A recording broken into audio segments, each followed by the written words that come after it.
എല്ലാ കാര്യങ്ങളും സ്വന്തമായിട്ട് ചെയ്യുന്ന, സ്വന്തമായിട്ട് മാനേജ് ചെയ്യുന്ന, പ്ലാൻ ചെയ്യുന്ന, എക്സിക്യൂട്ട് ചെയ്യുന്ന, എന്തെങ്കിലും മിസ്റ്റേക്സ് ഒക്കെ വന്നാൽ സ്വന്തമായിട്ട് റിക്കവർ ചെയ്ത് മുന്നോട്ട് പോകുന്ന ഒരുപാട് ആൾക്കാരുണ്ട്. അത് വളരെയധികം സ്ട്രെങ്ത് ആണ്, അതാണ് ഇൻഡിപെൻഡൻസ്, അതാണ് ഫ്രീഡവും അങ്ങനെ ജീവിക്കാൻ കഴിയുന്നത്. പക്ഷെ ഇങ്ങനെ കുറേ നാള് ജീവിച്ച് കഴിയുമ്പോൾ, അതായത് ആർക്കും ഒരു ശല്യത്തിനും പോവാതെ, ആരും നമുക്കും ഒരു ശല്യം ആകാതെ, നമ്മൾ എല്ലാ കാര്യങ്ങളും ചെയ്ത് ചെയ്ത് ചെയ്ത് ചെയ്ത് സെൽഫ് റിലയന്റ് ആയിട്ട് ജീവിച്ച് ഒരു പോയിന്റ് കഴിയുമ്പോൾ നമുക്ക് ജെനുവിൻലി ഒരു സഹായം ആവശ്യമുണ്ടെങ്കിൽ പോലും ഒരാളോട് അത് ചോദിക്കാൻ കഴിയാത്ത ഒരു അവസ്ഥയിലേക്ക് നമ്മൾ ചെന്നെത്തിപ്പെടും. ആ അവസ്ഥയാണ് നമ്മൾ ഹൈപ്പർ ഇൻഡിപെൻഡൻസി എന്ന് പറയുന്നത്. അതായത് നമുക്ക് തീർച്ചയായിട്ടും ഒരു സഹായം കൂടിയേ തീരൂ, പക്ഷെ നമുക്കത് ചോദിക്കാൻ സാധിക്കില്ല, നമുക്കത് ഒരാളോട് പറഞ്ഞ് മനസ്സിലാക്കാൻ സാധിക്കില്ല. നമുക്ക് അങ്ങനെ ഒരു നീഡ് ഉണ്ട്, അല്ലെങ്കിൽ നമുക്കൊരു ഹെൽപ്പ് വേണം എന്നുള്ളത് നമുക്കല്ലാതെ മറ്റാർക്കും അറിയാൻ പറ്റില്ല. സൈക്കോളജിസ്റ്റ് ഇതിനെ വിളിക്കുന്നത് ഡിസപ്പോയിൻമെന്റ് ബേസ്ഡ് ഇമോഷണൽ ഐസൊലേഷൻ എന്നാണ്. അതായത് നമ്മൾ നമ്മുടെ പാസ്റ്റ് ലൈഫിൽ നമുക്ക് ഉണ്ടായിട്ടുള്ള ഇമോഷണൽ ആയിട്ടുള്ള ഒരുപാട് ഒരുപാട് ദുരനുഭവങ്ങളിൽ കൂടി കടന്നു പോയതിനു ശേഷം ഗ്രാജുവലി ഡെവലപ്പ് ചെയ്തെടുക്കുന്ന ഒരു ഒരു സെക്യൂരിറ്റി ലെയർ ആണത് ഹൈപ്പർ ഇൻഡിപെൻഡൻസി എന്ന് പറയുന്നത്. പക്ഷെ ഈ ഹൈപ്പർ ഇൻഡിപെൻഡൻസി ഗുണത്തിനേക്കാൾ ഏറെ ദോഷമായിരിക്കും ചെയ്യുക. കാരണം ഇത് അതിതീവ്രമായിട്ടുള്ള ഒരു മാനസിക സമ്മർദ്ദത്തിലേക്ക് നമ്മളെ കൊണ്ടുപോയി എത്തിക്കുകയും, അതുപോലെ തന്നെ ഒരു പോയിന്റ് എത്തുമ്പോൾ നമുക്ക് ഒട്ടും മൂവ് ഓൺ ചെയ്യാൻ പറ്റാതെ, കാരണം നമുക്ക് ഡെഫിനറ്റ്ലി അറിയാം നമുക്കൊരു ഹെൽപ്പ് വേണം, പക്ഷെ നമ്മളെ ഹെൽപ്പ് ചോദിക്കാൻ പറ്റില്ല, നമുക്കത് കഴിയില്ല. ആ ഒരു അവയർനെസ് ഉണ്ടായിരിക്കുകയും എന്നാൽ അതൊട്ടും പ്രാവർത്തികമാക്കാൻ കഴിയാതെ ഇരിക്കുക ചെയ്യുന്ന ഒരു അവസ്ഥ നമ്മളെ ഉറപ്പായിട്ട് പ്രതികൂലമായിട്ട് ബാധിക്കും. ചിലപ്പോൾ ഒട്ടും ഫേവറബിൾ അല്ലാത്ത ഒരു ഡിസിഷനിലേക്ക് നമ്മളെ ചെന്നെത്തിപ്പെടും. അപ്പോൾ എന്തൊക്കെയാണ് ഇതിന്റെ റീസൺസ്, അല്ലെങ്കിൽ എന്തൊക്കെയാണ് ഇതിന്റെ കോൺസിക്വൻസസ് എന്ന് നമുക്കൊന്ന് ചെക്ക് ചെയ്യാം. കുട്ടി ചെറുതായിരിക്കുമ്പോൾ ആ കുട്ടി നിരന്തരമായിട്ട് വീഴാൻ ചാൻസസ് ഉണ്ട്, ചെറിയ ചെറിയ തെറ്റുകുറ്റങ്ങളൊക്കെ പറ്റാൻ ചാൻസ് ഉണ്ട്. അപ്പോൾ അങ്ങനെ വരുന്ന സമയത്ത് ആ കുട്ടിയുടെ മാതാപിതാക്കൾ ആ കുട്ടിക്ക് അടി കൊടുക്കുകയാണ്. അതായത് ആ അടിയിൽ നിന്ന് ആ കുട്ടി മനസ്സിലാക്കണം, ഞാൻ വീണ് കഴിഞ്ഞാൽ എനിക്ക് ഉറപ്പായിട്ട് പണിഷ്മെന്റ് കിട്ടും, അതുകൊണ്ട് ഞാൻ വീഴാതെ സൂക്ഷിക്കണം എന്നുള്ളൊരു മെസ്സേജ് കൊടുക്കാനായിരിക്കാം പാരന്റ്സ് ഉദ്ദേശിക്കുന്നത്. പക്ഷെ കുട്ടി മനസ്സിൽ വിചാരിക്കുന്നത്, കാരണം എനിക്കിങ്ങനെ ഒരു പരിക്ക് പറ്റി, പക്ഷെ ഞാനത് വീട്ടിൽ പോയിട്ട് പറഞ്ഞു കഴിഞ്ഞാൽ ഉറപ്പായിട്ട് എനിക്ക് അതിനൊരു ശിക്ഷ കിട്ടും. എന്താണ് നല്ല ഓപ്ഷൻ? പറയാതിരിക്കുന്നതാണ്. പതുക്കെ പതുക്കെ ഈ ചെറിയ പരിക്കുകൾ, അതായത് ഒരു കാൽമുട്ടിലെ തൊലി അല്പം ഒരു സ്ക്രാച്ച് വന്നതോ കൈമുറിഞ്ഞതോ അല്ലാതെ വലിയ വലിയ പരിക്കുകൾ വരുമ്പോഴും ഈ കുട്ടി മനസ്സിൽ ആ ഒരു വിശ്വാസം ഓൾറെഡി ഡെവലപ്പ് ചെയ്ത് കഴിഞ്ഞു, അല്ലെ? അതായത് പോയി പറയരുത്, പറഞ്ഞു കഴിഞ്ഞാൽ അതൊരു നെഗറ്റീവ് കോൺസിക്വൻസിലേക്ക് നയിക്കും, പറയാതിരുന്നാൽ ഞാൻ മാത്രം അറിഞ്ഞാൽ മതിയല്ലോ എന്നുള്ള നിലയിലേക്ക്.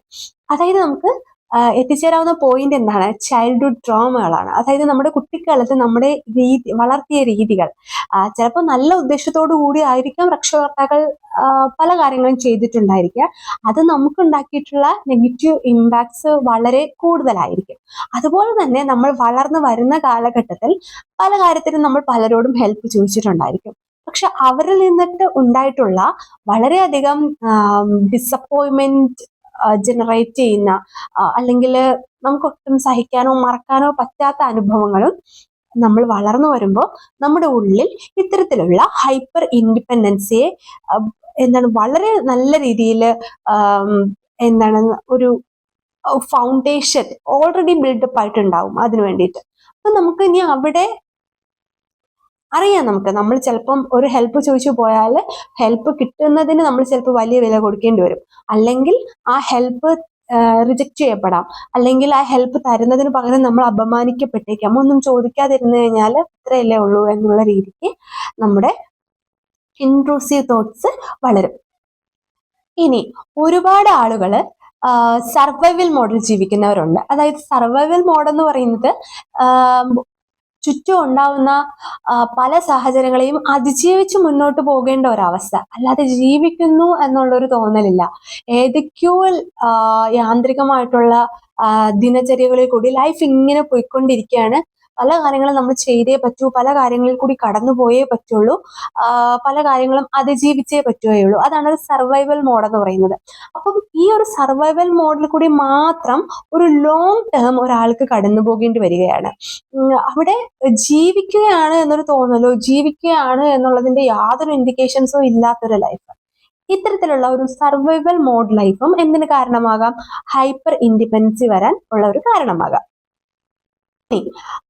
അടുത്തതൊരു തരം ഭയമാണ്. ഭയം എന്ന് പറയുന്നത് ഞാനൊരു സഹായം ഒരാളോട് ചോദിച്ചു കഴിഞ്ഞാൽ അതെന്റെ ഒരു വീക്ക്നെസ് ആയിട്ട് ആ ആള് മനസ്സിലാക്കുമോ, അല്ലെങ്കിൽ ഞാൻ ഒരു പോരാത്ത ഒരാളായിട്ട് എന്നെ പോർട്രേറ്റ് ചെയ്യപ്പെടുമോ എന്നുള്ള ഒരു പേടി മനസ്സിൽ വളരെ ഇൻഡെപ്ത് ആയിട്ടുണ്ടെന്നുണ്ടെങ്കിലും നമ്മൾ എന്ത് ചെയ്യില്ല, സഹായം ചോദിക്കാൻ പോകില്ല. അതായത് ആ ഒരു ഹൈപ്പർ ഇൻഡിപെൻഡൻസ് നമുക്ക് അത്രമേൽ ആഴത്തിൽ നമ്മുടെ മനസ്സിൽ പതിഞ്ഞു കഴിഞ്ഞിട്ടുണ്ടാവും.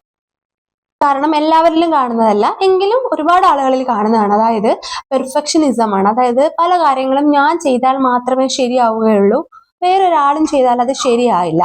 അതായത് ചിലപ്പോൾ നമുക്കൊരു അത്യാവശ്യമായിട്ടുള്ളൊരു സാഹചര്യം, ഹെൽപ്പ് എന്തെങ്കിലും വേണം, പക്ഷെ അത് വേറൊരാള് ആ ഹെൽപ്പിന് വേണ്ടി വിളിച്ചാലോ അല്ലെങ്കിൽ മറ്റൊരാൾ അതിനു വേണ്ടി എന്തെങ്കിലും ചെയ്തു കഴിഞ്ഞാൽ അത് പൂർണ്ണമായില്ല, ഞാൻ തന്നെ എഫേർട്ട് എടുത്ത് ചെയ്താൽ മാത്രമേ അത് ശരിയാകൂ എന്നുള്ള ഒരു ധാരണ. ഈ കാരണങ്ങളെല്ലാം കൊണ്ട് നമുക്ക് വളരെയധികം ഡെപ്തിൽ ഹൈപ്പർ ഇൻഡിപെൻഡൻസി നമ്മുടെ മനസ്സിൽ രൂപാന്തരം പ്രാപിക്കാനും അത് ദീർഘകാലം നമ്മുടെ കൂടെ ഉണ്ടാകാനും ചാൻസസ് ഉണ്ട്. ഇനി എന്തൊക്കെയാണ് ഇതിന്റെ കോൺസിക്വൻസസ് എന്ന് നോക്കാം.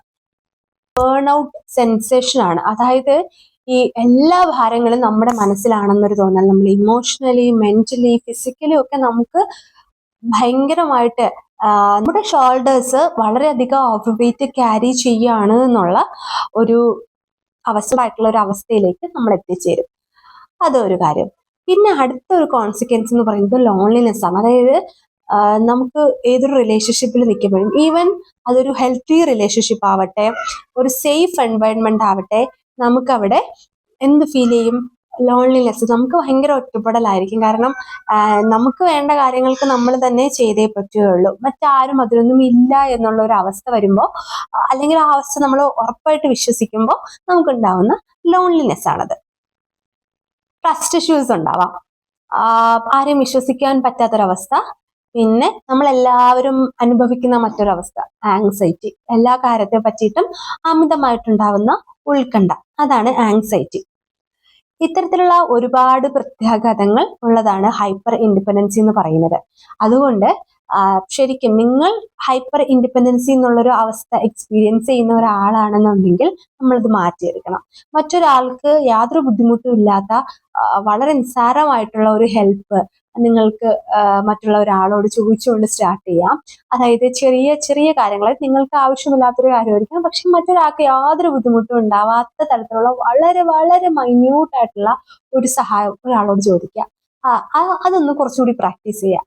ഇത് ഒരു പരിധിവരെ നിങ്ങളെ ഹെൽപ്പ് ചെയ്യും. മനസ്സിലാക്കുക, ചിന്തിച്ചു നോക്കുക, എന്തുകൊണ്ടാണ് എനിക്ക് ഇത്തരത്തിലൊരു ഹൈപ്പർ ഇൻഡിപെൻഡൻസി വളർന്നത്? കൂടുതലും ഞാൻ പറഞ്ഞ റീസൺസ് നമ്മുടെ പാസ്റ്റ് സംഭവിച്ച കാര്യങ്ങളുമായിട്ട് ബന്ധപ്പെട്ടതായിരിക്കും. ഒരു കാര്യം മനസ്സിലാവുക, പാസ്റ്റ് ഇസ് പാസ്റ്റ്, ഓൾറെഡി അത് കഴിഞ്ഞു പോയ കാര്യമാണ്. നമ്മൾ അതിനെപ്പറ്റി ഇനിയും ഒരുപാട് ചിന്തിച്ചുകൊണ്ട് ഇരുന്നത് കൊണ്ടൊന്നും വലിയ കാര്യങ്ങളൊന്നുമില്ല.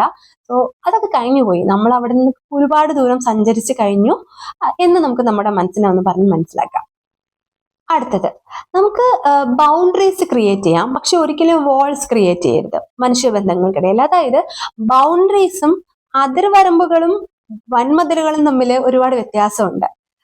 മതിലുകൾ ചാടിക്കടക്കുക എന്നുള്ളത് ആരും ചെയ്യുന്ന കാര്യമല്ല, അത് നമ്മൾ ഒരുപാട് ഒറ്റപ്പെടുത്തുകയും ചെയ്യും. പക്ഷെ നമ്മളൊരു ചെറിയൊരു അതിർവരമ്പ് അവിടെ വരച്ചിടുകയാണെന്നുണ്ടെങ്കിൽ, ഒരു അതിർത്തി രേഖ ആയിക്കോട്ടെ, അത് നമ്മളെ ഒരുപാട് ഹെൽപ്പ് ചെയ്യും. അപ്പൊ നമ്മൾ അത് ഒന്ന് മനസ്സ് വെക്കുക. എല്ലാ മനുഷ്യർക്കിടയിലും, എല്ലാ ബന്ധങ്ങൾക്കിടയിലും എല്ലാവരും നമ്മളെ ട്രീറ്റ് ചെയ്യുന്ന രീതികൾക്കൊക്കെ നമ്മൾ എന്ത് ചെയ്യുക, ഒരു ബൗണ്ടറി സെറ്റ് ചെയ്യുക, പക്ഷെ ഒരു വാള് സെറ്റ് ചെയ്യാതിരിക്കുക. പറ്റില്ല എന്ന് നമ്മളൊക്കെ കരുതുന്നതും എന്നാൽ ശ്രമിച്ചാൽ പറ്റുന്നതുമായിട്ടുള്ള ഒരു കാര്യമാണ് നമ്മുടെ മൈൻഡ് സെറ്റ് ഒന്ന് റീഓർഗനൈസ് ചെയ്യുക. ഒരുപാട് കാര്യങ്ങളിലുള്ള നമ്മുടെ കാഴ്ചപ്പാടൊന്ന് മാറ്റിവെക്കാന്നല്ല, ഒന്ന് അതായത് വേറൊരു ആംഗിളിൽ കൂടി നമുക്കൊന്ന് കാണാൻ പറ്റിയാൽ തന്നെ വളരെയധികം ഇമ്പ്രൂവ്മെന്റ് ഉണ്ടാവും. അപ്പൊ അത് വളരെ ഇമ്പോർട്ടന്റ് ആണ്. അപ്പം മാറി ചിന്തിക്കാൻ വേണ്ടി ശ്രമിക്കുക. അതായത് ഇത്രയും നാൾ ഞാൻ ചിന്തിച്ചിരുന്ന ഒരു വ്യൂ പോയിന്റ് ഇതാണ്, ഇനി മുതൽ എനിക്ക് ഇങ്ങനെ ചിന്തിക്കാം എന്നുള്ള രീതിയിലേക്ക് മാറി ചിന്തിക്കുന്നത് ഉറപ്പായിട്ട് ഹെൽപ്പ് ചെയ്യും. ഇതൊക്കെ ഒന്ന് ചെറിയ രീതിയിൽ പ്രാക്ടീസ് ചെയ്യുകയാണെന്നുണ്ടെങ്കിൽ ഉറപ്പായിട്ട് ഡിഫറൻസ് ഉണ്ടാവും. പക്ഷെ ഒരിക്കലും നിങ്ങൾ എക്സ്പെക്ട് ചെയ്യരുത് ഓവർനൈറ്റ് ഈ കാര്യങ്ങളെല്ലാം മാറി ഹൈപ്പർ ഇൻഡിപെൻഡൻസി മാറി വരും എന്നുള്ളത്. ഉറപ്പായിട്ടും ആ ഒരു സെൽഫ് റിലയൻസ് അല്ലെങ്കിൽ നിങ്ങൾ എത്രത്തോളം ഇൻഡിപെൻഡന്റ് ആണെന്നുള്ളത് 100% നല്ല കാര്യം തന്നെയാണ്. അത് നിങ്ങൾ മുന്നോട്ട് കൊണ്ടുപോകേണ്ട ഒരു കാര്യമാണ്. പക്ഷേ ഹൈപ്പർ ഇൻഡിപെൻഡൻസി അപകടകരമാണ്. അപ്പൊ അതുകൊണ്ട് ഗ്രാജുവലി ചെറിയ ചെറിയ സ്റ്റെപ്സ് പ്രാക്ടീസ് ചെയ്തുകൊണ്ട് നമുക്കതൊന്ന് മാറ്റിയെടുക്കാൻ നോക്കാം. നമ്മൾ അത്രയും ജെന്യുവൻലി അത്രയും റീസണബിൾ ആയിട്ടൊരു ഹെൽപ്പ് വേണമെന്നുള്ളപ്പോൾ ഉറപ്പായിട്ട് ആസ്ക് ഫോർ ദ ഹെൽപ്പ്. ഉറപ്പായിട്ട് നിങ്ങൾ ഒരുപാട് പേര് ഇതിനോടകം സഹായിച്ചിട്ടുണ്ടായിരിക്കും, ഇനിയും നിങ്ങൾക്ക് സഹായിക്കാൻ മനസ്സിലുള്ളവരായിരിക്കും. അപ്പോൾ നമുക്ക് അത്ര അത്യാവശ്യമുള്ളപ്പോൾ നമ്മളൊരു സഹായം ചോദിച്ചു എന്ന് വെച്ചിട്ട് നമുക്കവിടെ ഒരു കുറച്ചിൽ വരാൻ പോകുന്നില്ല. നമ്മൾ ഇതുവരെ ആർജിച്ച സ്ട്രെങ്തിന് ഒട്ടും ഒരു ബുദ്ധിമുട്ട് വരാനും പോകുന്നില്ല. ഓക്കെ.